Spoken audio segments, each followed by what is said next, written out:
A viewer asks, can you make a video about pay the mortgage faster?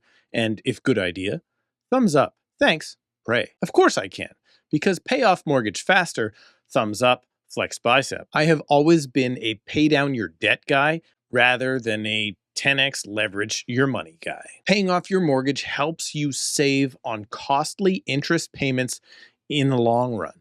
And hopefully it will put you in a good place financially by the time you retire. But do you really want that mortgage hanging over your head for the next 25 to 30 years? Well, you may not have to. What if I told you there is a simple way to pay off your mortgage faster than you thought without needing to save money, take on a side hustle, or win the lottery at the exact same time as you can also increase your standard of living over time? Personally, I used this method to help knock down my first ever mortgage from 25 years down to only 11 years and 10 months by the time I sold that property in only 4 years. Because that is the real trick. If you do this as young and early as possible in your real estate ownership career, sure, you might be mortgage free faster, but even better, it will help you pay down the principal faster than planned, which will allow you to move up the property ladder, maybe when you get married, start a family, or if you just want to live somewhere awesome. But before I get into that, if you could help me pay down the like button and increase the subscriber equity in this channel, it would really mean a lot. And know that yes, I am a real estate agent here in Greater Vancouver, and if you need help in the marketplace and think my team might be the right fit, you can book a call with me right now using the link in the description below at a time that works best for you. Now, most people think in order to pay off their mortgage faster, they're going to have to pinch every single penny, not enjoy their life on a day-to-day basis, maybe start driving Uber Eats on the side, or they'll have to discover a long-lost uncle who just recently died, leaving them heir to his fortune. This is because homeowners often overlook the simplest of all strategies that, if implemented, will knock years off of your mortgage and put thousands of dollars of interest back in your pocket rather than on the bank's bottom line. And here's how it works. See, when you qualify for your mortgage, you're allowed to pay a certain amount of your income towards housing costs. These are calculated in numbers called GDS and TDS. Both of those are topics for another video. That's because this video is assuming you've already dealt with that and you know how much you can spend, and you already have become a homeowner. The bank has already funded your mortgage, and you're here to learn how to pay down your debt faster. Well, the reality of most jobs is that people over their careers will increase wages by either maybe collective bargaining to try and stay pace with inflation, which unfortunately is probably the worst way to get a raise. Or you could look at getting promotions by taking on more responsibility, increasing your skills and efficiency to your employer, or possibly even outperforming your coworkers. And possibly most effectively, switching companies to a competitor who is willing to pay you more than your current employer. No matter which way your pay increases over time, it's most likely that it will, particularly when you are in your early working years, unless of course you are totally useless and you just don't give a crap about advancing in your life, and well, you'll just take the raises as they come. So yeah, your pay is going to go up. Simple as that. So now on to the trick or the method that I've used.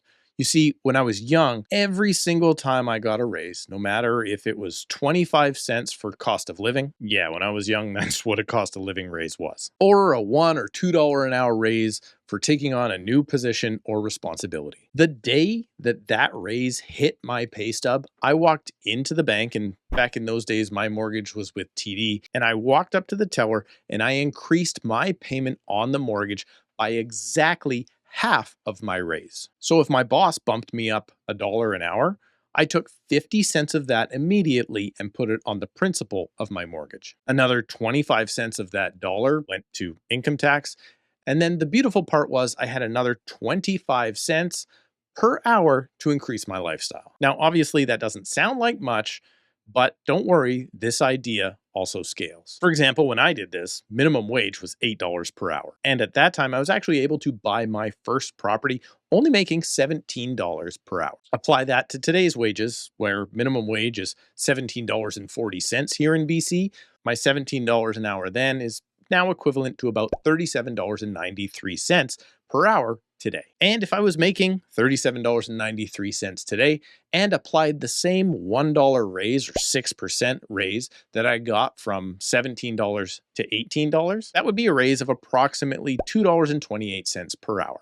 And if I worked a 40-hour work week every single week, no overtime or anything, just the standard work week, this allows me to then increase my mortgage payment by up to $91.20 per paycheck. Now, I understand that this equates today to roughly about somebody making $80,000 per year. And in my market, it's not impossible to buy your first place making $80K, but it is very difficult. That's because the estimated maximum mortgage you're going to receive from a bank on an $80,000 salary is about $315,000. Add on top of that whatever down payment you have, and yeah, you can get into the market, but it may be a very small condo and it may be a lot further away from town than you want to be. But how expensive housing is not the point of this video at all. The plan here is to take half of any increase you get at work and apply it to the principal of your mortgage in order to pay less interest over time. For example, the numbers I used here in this calculation today,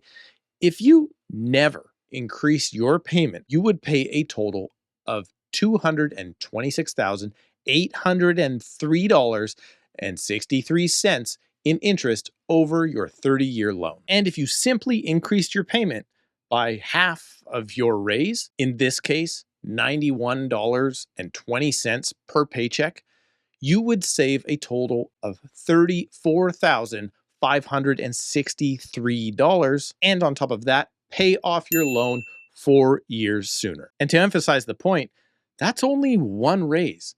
Think about how effective this snowball could become as you increase your wages over your career and increase your payments by 50% of each raise every time you get one. So simplified, the calculation is 50% of any raise you get from this point forward goes to your principal. 25% goes to tax, and 25% goes to whatever you want. Now, I would warn you, you need to make sure that you have a mortgage that allows you the ability to increase your regular payments. Most of the big banks offer this type of mortgage, but if you're with a smaller lender like I am, well, my bank doesn't allow it at all. All I can do is save up that money and put it down as lump sums. And then when you become more advanced, maybe you get to a mortgage like I have and you have a HELOC portion. And that, again, that's for a whole nother video. But if you're not a homeowner yet and you're considering becoming one, you're probably better off to go with a full featured mortgage rather than a discount rate product. And if you're new into the real estate world and particularly new to mortgages, you will probably want the security that a fixed rate mortgage has to offer. To find out if a fixed rate mortgage is right for you, make sure to watch this video next.